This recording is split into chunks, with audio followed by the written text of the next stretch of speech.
سلام دوستان عزیزم، امیدوارم حالتون عالی باشه. من هانیه هستم، یک آشپز خانگی که دستورالعمل‌هایی که بارها امتحان کردم رو با شما به اشتراک میذارم.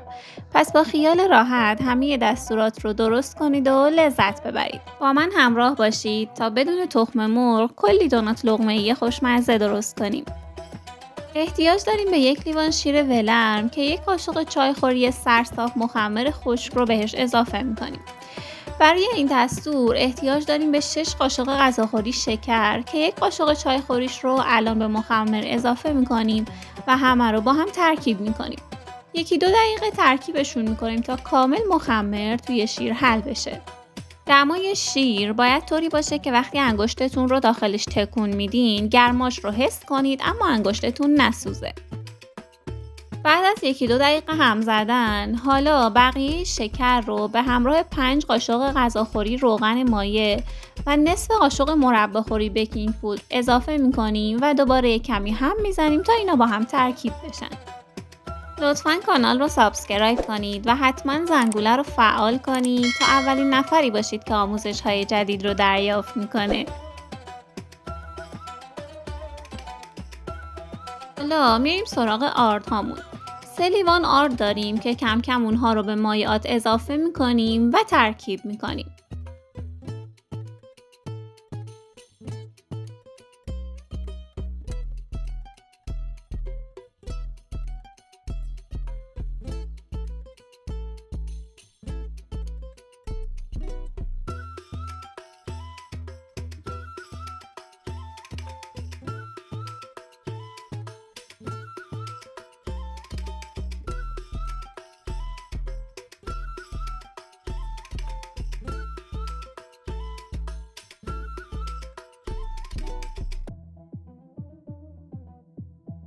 همه آرد رو که اضافه کردیم با دست شروع به ورز دادن میکنیم تا خمیرمون یک دست بشه و وسط ظرف جمع بشه.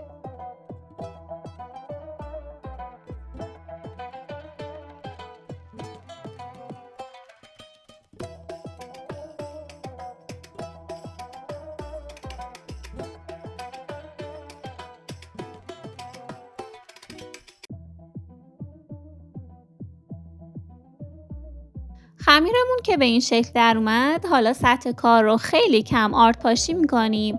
خمیرمون رو روی سطح کار قرار میدیم و برای 1 تا 2 دقیقه خمیر رو ورز میدیم. برای اینکه چسبندگی نهایی خمیر رو بگیریم، اون رو ورز میدیم. به هیچ عنوان آرد اضافی به خورد خمیر ندید. اگر خمیر به دستتون چسبید حین ورز دادن، خیلی کم، فقط در حدی که دستتون یه ذره آردی بشه میتونید آرد استفاده کنید.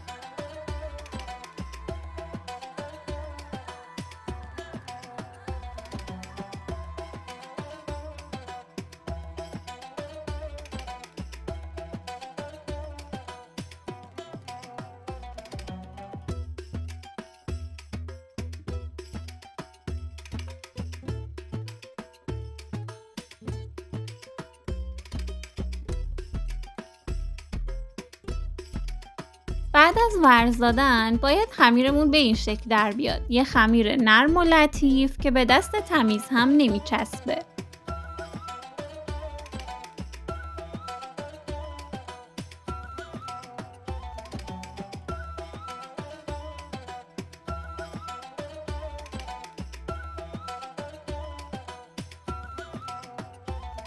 حالا خیلی کم، تاکید میکنم خیلی کم، سطح کار رو آرد پاشی میکنیم و خمیر رو قرار میدیم. روش رو میپوشونیم و بهش زمان میدیم تا حجمش 2 برابر بشه.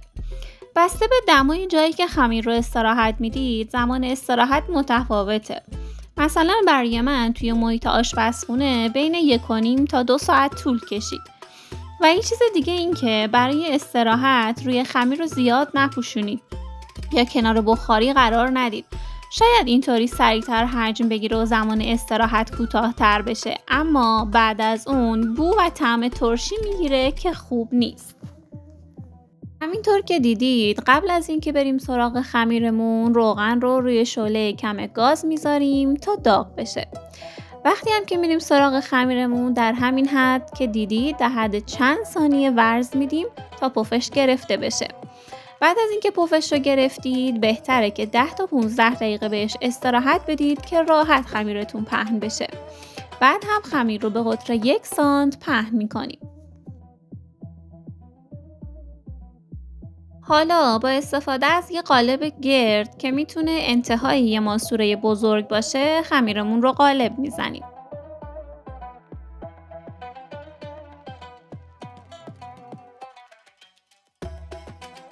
حین قالب زدن خمیر به ماسوره چسبید میتونید ماسوره رو داخل آرد بزنید.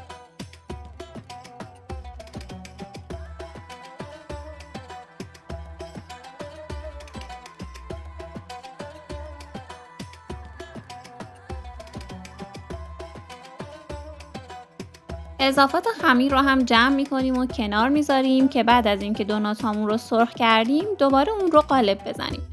بعد هم دوناتای کوچولومون رو داخل روغنی که حالا داغ شده سرخ می‌کنیم.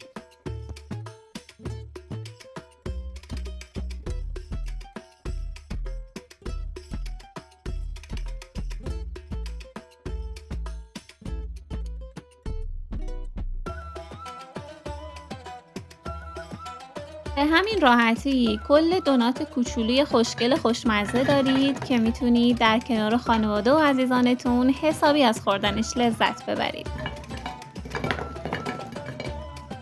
برای تزیینش هم میتونید از شکلات ذوب شده استفاده کنید که البته ترکیب خامه قنادی و شکلات ذوب شده هم فوق‌العاده خوشمزه‌اش میکنه.